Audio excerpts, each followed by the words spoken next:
ఎన్నో ఫెయిల్యూర్స్ తర్వాత ఇప్పుడు పర్ఫెక్ట్గా ఫిష్ కర్రీ అనేది వచ్చిందండి. మా వారు ఓపికకి మెచ్చుకోవాలి. ఎప్పుడు ఫెయిల్ అయినా కూడా ఏమనేవాళ్ళు కాదు. నెక్స్ట్ టైం బాగా నేర్చుకొని చెయ్యి అనేవాళ్ళు. ఈ రెసిపీ మాత్రం నేను మా పెద్దమ్మ దగ్గర నేర్చుకున్నానండి. మా పెద్దమ్మ చిన్నప్పుడు ఫిష్ కర్రీ చేస్తే బజారు స్మెల్ వచ్చేదనమాట. అంత బాగా చేసేవాళ్ళు. ఇది చేయడం కూడా చాలా ఈజీ అండి, ఎవరైనా చేయగలరు. ఇప్పుడు ఇది ఎలా చేయాలో చూద్దాము. మసాలా కోసం ధనియాలు, చెక్క, లవంగా, యాలకులు, మిరియాలు వేసి ఇలా దోరగా వేయించుకోవాలి. ఇది వేయించుకోవడంలోనే మసాలా పౌడర్ స్మెల్ అనేది ఉంటుందండి. ఇలా వేయించుకొని పౌడర్ కొట్టి పక్కన పెట్టండి. అలాగే చింతపండు కూడా నానబెట్టుకొని పక్కన పెట్టండి. ఇప్పుడు చేపల్లోకి మజ్జిగ, నిమ్మకాయ వేసి బాగా నానబెట్టి వాష్ చేసి పక్కన పెట్టండి. దానిలోకి సరిపడినంత ఉప్పు, అలాగే పసుపు, 1 టేబుల్ స్పూన్ పసుపు, ఒక 2-3 టేబుల్ స్పూన్స్ కారం కూడా వేసి, మనం దంచుకున్నది గరం మసాలా ఉంది కదండి, అదొక 1 టేబుల్ స్పూన్ వేసుకోవాలి. 1 టేబుల్ స్పూన్ గరం మసాలా వేసుకొని ఈ ముక్కలకి ఈ కారం, పసుపు, ఉప్పు, గరం మసాలా పట్టేలాగా మొత్తాన్ని ఇలా మిక్స్ చేసుకోవాలండి. ఈ చేపల్లో చిన్న చిన్న ముళ్ళులు ఉంటాయండి, అవి బాగా గుచ్చుకుంటే జాగ్రత్తగా చూసుకోండి.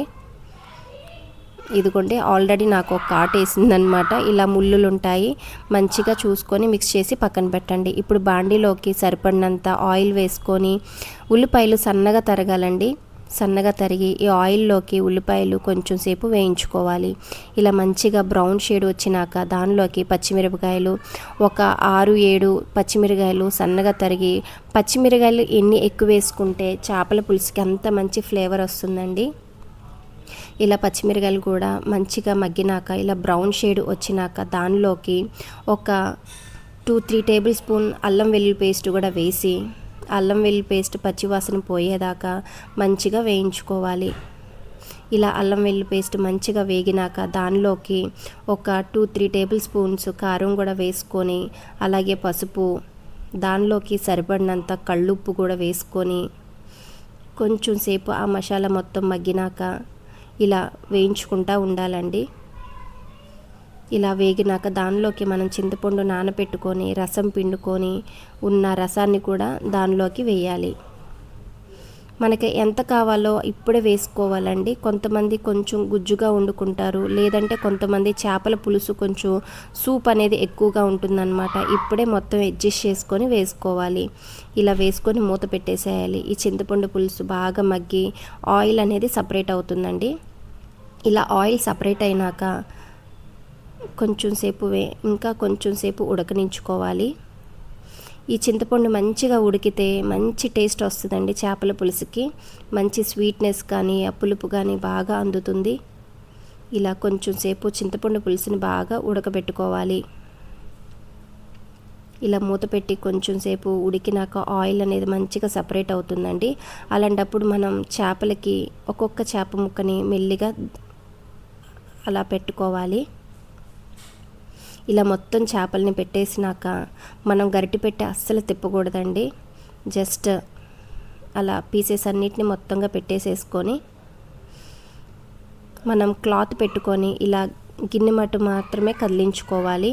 గరిటె పెడితే మాత్రం ముక్క అనేది ఊరినే చెదిరిపోతుందండి, చేప అనేది ఊరికినే మగ్గిపోతుంది.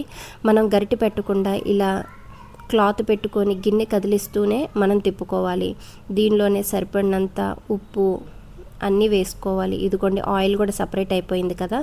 తర్వాత ఆఖరిన గరం మసాలా, మనం ముందుగా దంచుకున్న గరం మసాలా కూడా వేసుకొని ఆఖరిన కొత్తిమీర, కరివేపాకు వేసుకోవాలి. నా దగ్గర కొత్తిమీర ఇప్పుడు ప్రజెంట్ లేదండి, దాని ద్వారా కరివేపాకు మాత్రమే వేసుకున్నాను. ఇలా ఒకసారి మొత్తం చూసుకొని ఉప్పు కూడా టేస్ట్ చూసుకొని, ఒకవేళ సరిపోతే కనుక ఉప్పు కూడా వేసేసుకోండి ఇప్పుడే. ఇలా మొత్తం వేసుకొని ఒకసారి గిన్నెని క్లాత్తో ఇలా తిప్పాలి. అంతేనండి, మన చేపల కర్రీ అనేది రెడీ అయిపోయింది. ఒక్కసారి మీరు కూడా ట్రై చేయండి. ఎవరు చేపల కర్రీ రాకపోయినా కూడా ఇలా ట్రై చేస్తే పర్ఫెక్ట్గా వస్తుందండి. నాకు చేపల్లో హెడ్ ఇష్టం అండి.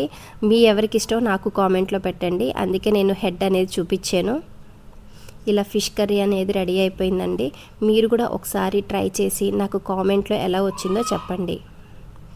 చేయడం మాత్రం చాలా ఈజీ అండి. ఇది ఎవరు రాకపోయినా కూడా ఇలా చేస్తే కనుక పర్ఫెక్ట్గా వస్తుందండి.